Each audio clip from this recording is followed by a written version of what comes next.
returning from the same. And for any speech or debate in either house, they shall not be questioned in any other place.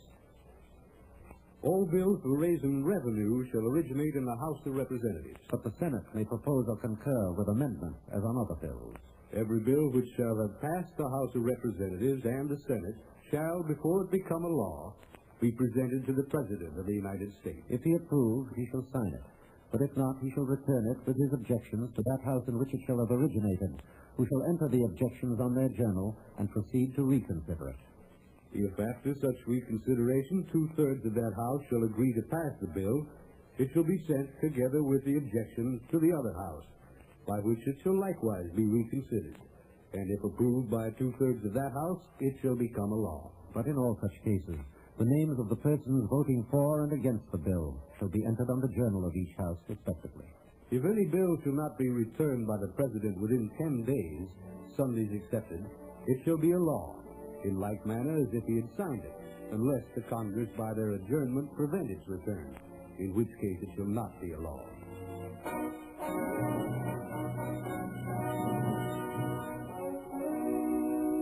Article 1 of the Constitution concludes with 3 significant sections. The first of these sets forth the powers of Congress and is the basis of most federal legislation. The Congress shall have power to lay and collect taxes, duties, imposts, and excises, to pay the debts and provide for the common defense and general welfare of the United States. But all duties, imposts, and excises shall be uniform throughout the United States. To borrow money on the credit of the United States. To regulate commerce with foreign nations and among the several states and with the Indian tribes.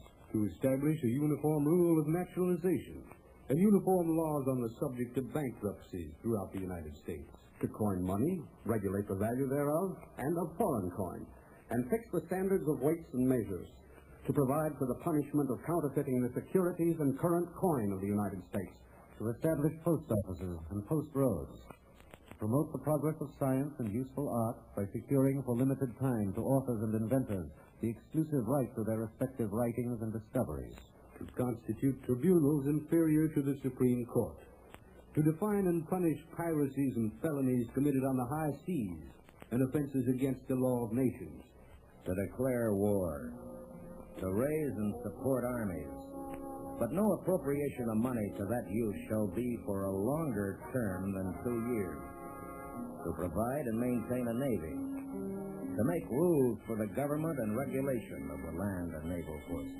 to provide for calling forth the militia to execute the laws of the Union, suppress insurrections, and repel invasions, to provide for organizing, arming, and disciplining the militia, and for governing such part of them as may be employed in the service of the United States, reserving to the states, respectively, the appointment of the officers and the authority of training the militia according to the discipline prescribed by Congress, to exercise exclusive legislation over such districts as may become the seat of the government of the United States, and to exercise like authority over all places purchased by the consent of the legislature of the state in which the same shall be, for the erection of forts and other needful buildings.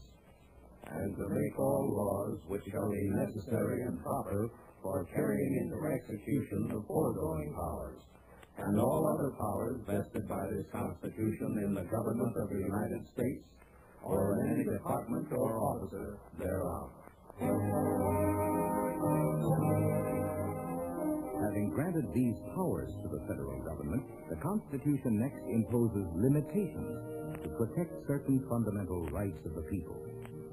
The privilege of the right of habeas corpus shall not be suspended, unless, when in cases of rebellion or invasion, the public safety may require it. no bill of attainder or ex post facto law shall be passed, no capitation or other direct tax shall be laid unless in proportion to the census. no tax or duty shall be laid on articles exported from any state, No preference shall be given by any regulation of commerce or revenue to the ports of one state over those of another, nor shall vessels bound to or from one state be obliged to enter, clear, or pay duties in another. No money shall be drawn from the Treasury but in consequence of appropriations made by law. And a regular statement and account of the receipts and expenditures of all public money shall be published from time to time. No title of nobility shall be granted by the United States. and no person holding any office of profit or trust under them shall, without the consent of the Congress, accept any present, emolument, office, or title of any kind whatsoever from any king, prince, or foreign state. The last section imposes limitations on the powers of the states. No state shall enter into any treaty, alliance, or confederation, coin money, emit bills of credit, make anything but gold and silver coin a tender in payment of debts, pass any bill of attainder, ex post facto law, or law impairing the obligation of contracts, or grant any title of nobility. No state shall, without the consent of the Congress, lay any imposts or duties on imports or exports, except what may be absolutely necessary for executing its inspection laws. No state shall, without the consent of Congress, lay any duty of tonnage, keep troops or ships of war in time of peace, enter into any agreement or compact with another state, or with a foreign power, or engage in war, unless actually invaded or in such imminent danger as will not admit of delay.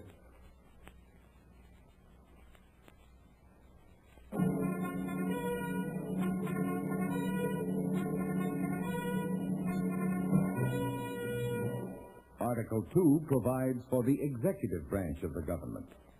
The executive power shall be vested in the President of the United States of America. He shall hold his office during the term of 4 years, together with the Vice President, chosen for the same term. Each state shall appoint a number of electors, equal to the whole number of senators and representatives to which the state may be entitled in the Congress. The Congress may determine the time of choosing the electors and the day on which they shall give their votes, which day shall be the same throughout the United States. No person except a natural-born citizen shall be eligible to the office of President.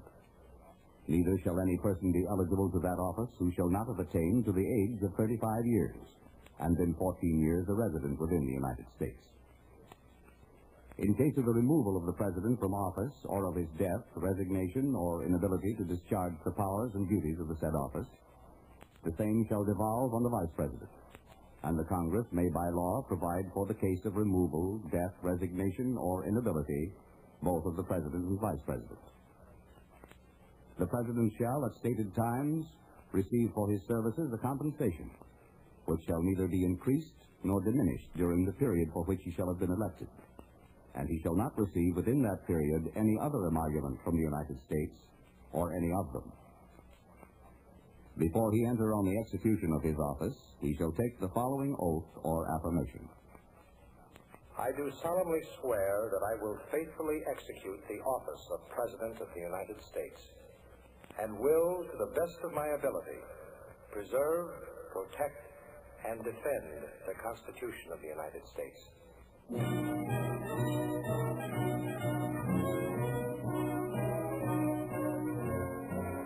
The President shall be Commander-in-Chief of the Army and Navy of the United States, and of the militia of the several states, when called into the actual service of the United States. He may require the opinion in writing of the principal officer in each of the executive departments upon any subject relating to the duties of their respective officers. And he shall have power to grant reprieves and pardons for offenses against the United States, except in cases of impeachment. He shall have power by and with the advice and consent of the Senate to make treaties, provided 2/3 of the senators present concur. And he shall nominate, and by and with the advice and consent of the Senate, shall appoint ambassadors, other public ministers and consuls, judges of the Supreme Court, and all other officers of the United States, whose appointments are not herein otherwise provided for, and which shall be established by law. But the Congress may by law vest the appointments of such inferior officers as they think proper in the President alone, in the courts of law, or in the heads of departments. The President shall have power to fill all vacancies that may happen during the recess of the Senate by granting commissions which shall expire at the end of their next session. He shall from time to time give to the Congress information of the state of the Union, and recommend to their consideration such measures as he shall judge necessary and expedient. He may, on extraordinary occasions, convene both houses, or either of them. He shall receive ambassadors and other public ministers. He shall take care that the laws be faithfully executed, and shall commission all the officers of the United States. The President, Vice President, and all civil officers of the United States shall be removed from office on impeachment for and conviction of treason, bribery, or other high crimes and misdemeanors.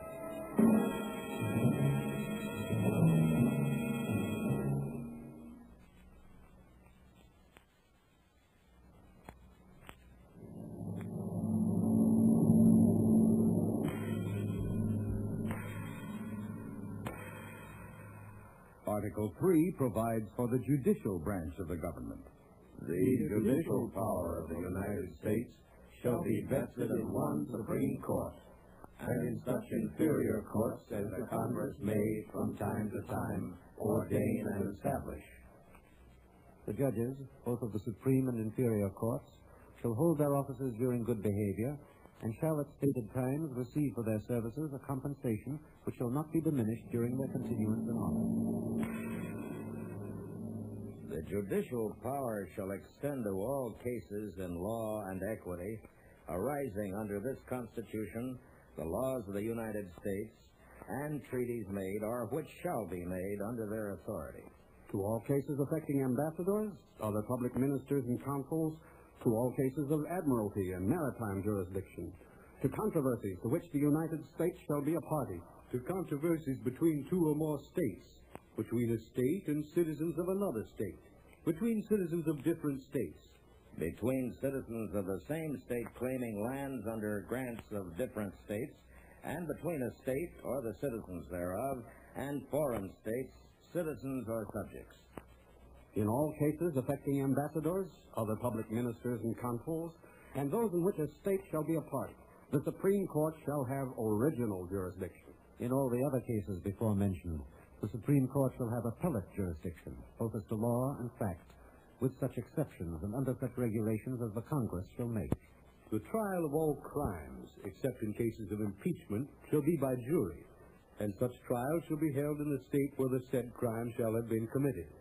But when not committed within any state, the trial shall be at such place or places as the Congress may by law have directed. Treason against the United States shall consist only in levying war against them or in adhering to their enemies, giving them aid and comfort. No person shall be convicted of treason unless on the testimony of 2 witnesses to the same overt act, or on confession in open court. The Congress shall have power to declare the punishment of treason.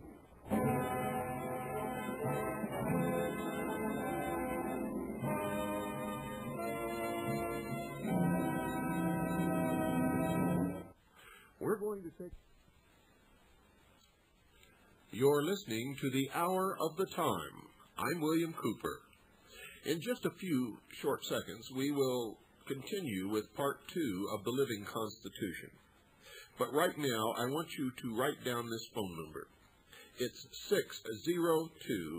602-567-6109. That's 602-567-6109. Once again, 602-567-6109. Call, ask for Stan, and ask him to send you a packet of information on available materials and on our organization, CAGI. And now we return to the Living Constitution.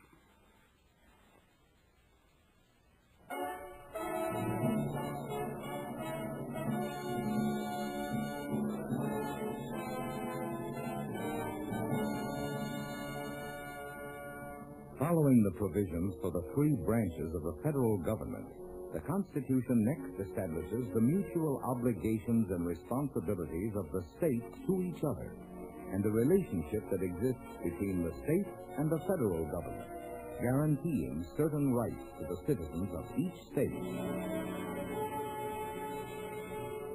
Article 4.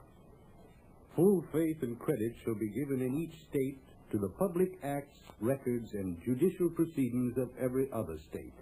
And the Congress may, by general laws, prescribe the manner in which such acts, records and proceedings shall be proved, and the effect thereof. The citizens of each state shall be entitled to all